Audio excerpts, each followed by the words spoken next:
बाळा आम्हाला सांग, हे पाणी गरम आहे की गार आहे? स्वामी आजोबा, चुलीवर ठेवलं होतं ना, मग ते पाणी गरमच असेल. पाण्यात हात घालून बघ.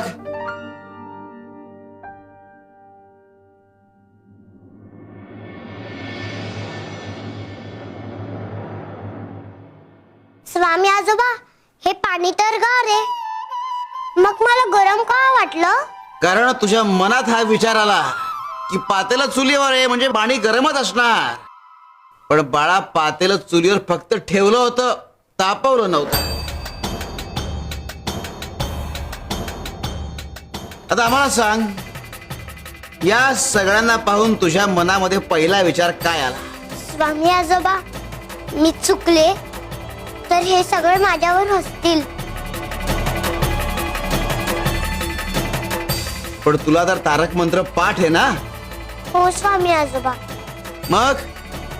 मग तुझ्या मनात हा विचार का नाही आला की आता मी या सगळ्यांना घडा घडा तारक मंत्र म्हणून दाखवेन, सगळे टाळ्या वाजवतील, माझं कौतुक करतील?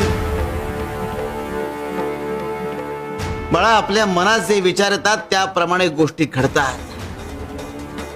तेव्हा मनात कायम सकारात्मक आणि चांगले विचार असावे. आता या सगळ्यांना तारक मंत्र म्हणून दाखव. हो स्वामी आजोबा.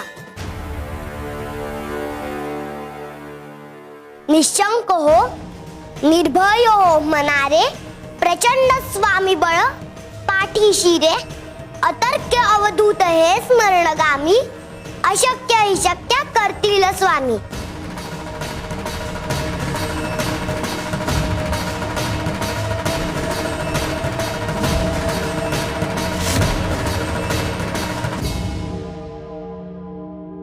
शाबास बाळा. आता ह्या पुढे प्रत्येक काम करताना, उठताना, बसताना मोठ्याने तारक मंत्र म्हणायचा. हो स्वामी आजोबा.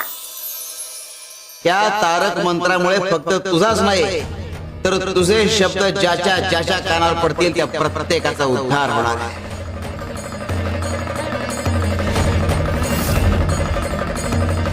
शिव शंकर शंभो.